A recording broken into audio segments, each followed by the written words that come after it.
Boom. This is Top 10 Takes, where we give you the top 10 takes of the day in 10 minutes. Let's get to it. At number 10, Sexy Red the Hood Hottest Princess is back on Top 10 Takes, but it's her first time on Billboard. Yes, Sexy Red's Pound Town, the viral TikTok, Instagram, internet hit, has been legitimized by Billboard with a number 66 spot. She had a lot of organic success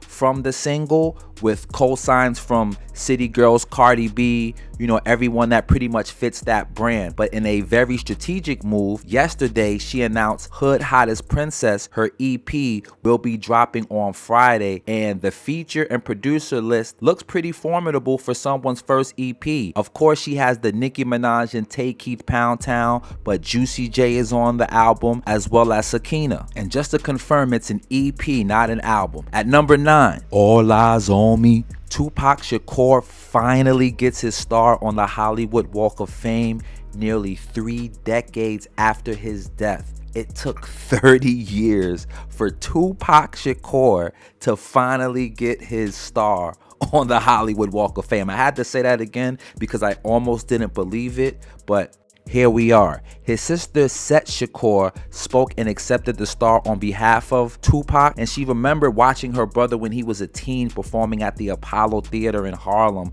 where he had a role in a local production of Lorraine Hansberry's play A Raisin in the Sun. Yes, the homie Pac was a thespian. The dude pretty much was acting his entire life. The role of Tupac Shakur was probably his most, or Tupac was probably his most famous, and it's great to see that he's finally getting honored for his contributions to entertainment. At number 8, Twitch ditches the Switch. Say that 3 times fast. The Bezos-backed live streaming platform Wednesday revoked its new branded content guidelines the day after putting them into place, following a backlash from creators like Kai Cenat and Mr. Beast.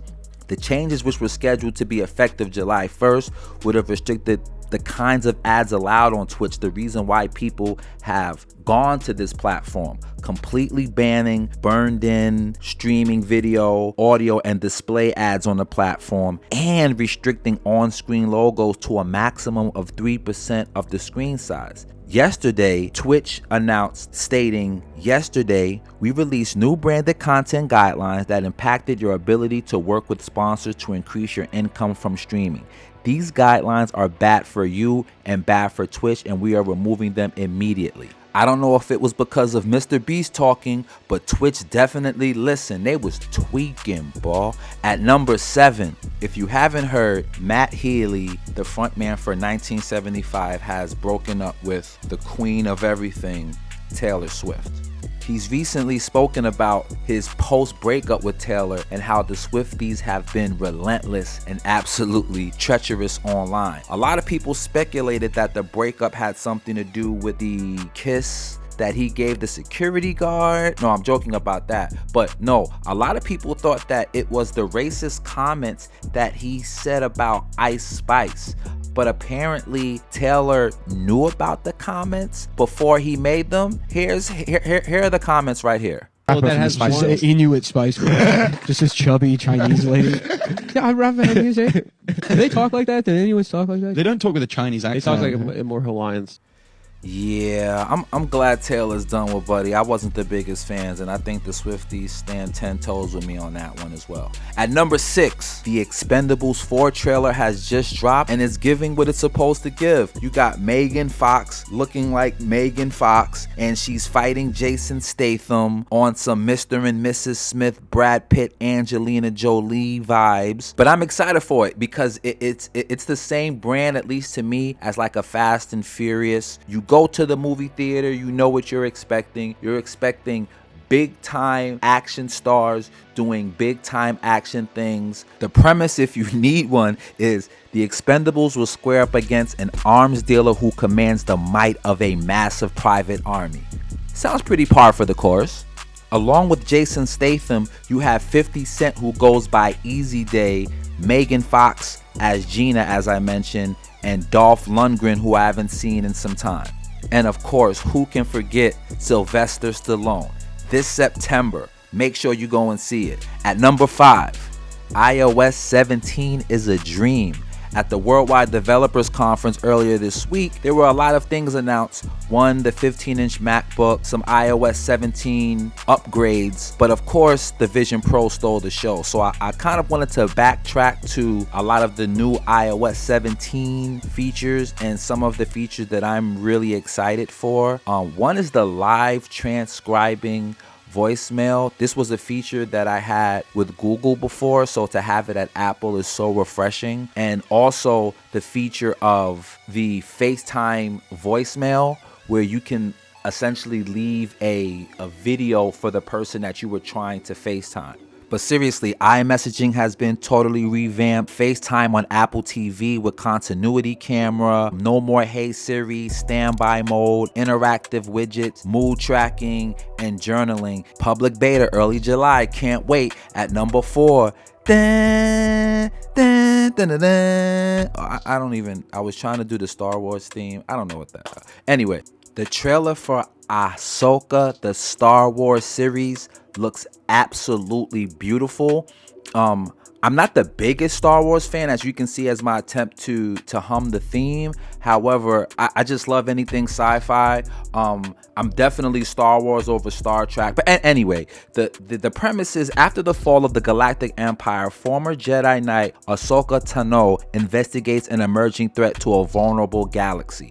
It's created by Dave Filoni, and of course, like I mentioned, it stars the wonderful Rosario Dawson. And yes, it will be on Disney Plus, so do not fret. I know a lot of people were mad that The Little Mermaid wasn't on Disney Plus, but how could you even think that? But anyway, I'm excited to see it. Again, the trailer looks beautiful. The release date is August 23rd. At number 3, well, I guess congratulations are in order for my boy Zion Williamson, aka Big Z, the face of the league. Well, he should be the face of the league. Anyway, his girlfriend went on Instagram to announce their gender reveal for their child. So again, congratulations. Whatever, pick who you want to pick. But apparently Twitter has some opinions about his baby mother, that she used to fraternize with Boosie. But hey, if she's a professional, whatever she needs to do to pay the bills. The one thing that is the thorn in the side of all of this is that a porn star by the name of Mariah tried to rain on their parade and says that she's pregnant as well. So I hope all is well in the Williamson household, and I'm looking forward for you to bounce back and average that 30 piece next year. And Mariah, hopefully you are pregnant. I mean, it's a little weird that you waited for Zion to announce that he's having a kid, but whatevs. At number 2, the sun has set for Chris Paul in Phoenix. Yeah, it looks like the CP3 era is over in Phoenix. The Suns are reportedly waiving Chris Paul, and he was due over $30 million, which would have been guaranteed on June 28th had they not waived him. Now they only have to eat about half of that, about 15.8 of his salary for next season. There's a lot of contenders that I think could use a point guard. I'm not really sure what the dynamic was. I know he and Monty Williams was really tight, but at the same time, we've watched this movie before, this Chris Paul epic saga, how he kind of has like a 2-year expiration date before people get annoyed with him. And I'm speculating, but maybe that happened. But Chris Paul just made this offseason exciting. Or perhaps there's some other things on the horizon. Wink, wink, kai. At number 1, Nikola Jokic, boy. He paying, boy, gangster. No, but dude had 32 points, 21 rebounds, 10 assists. He shot the ball at a 57% clip. He shot the 3 at a 50% clip. He went 1 for 2. I don't want to glorify that. But he shot 87% from the free throw line. I mean, with 3 turnovers, like, with a plus 15. This guy, Nikola Jokic, is the best player on the planet. And what makes it even wilder is that his teammate Jamal Murray also had a triple-double. He had 34, 10, and 10 in a rout of the Miami Heat. The score was 94-109, but at some points it felt, I don't know. The Nuggets just really handled their biz, but you can't sleep on Miami. Denver leads the series 2-1, Game 4 on Monday, and that's top 10 takes mañana.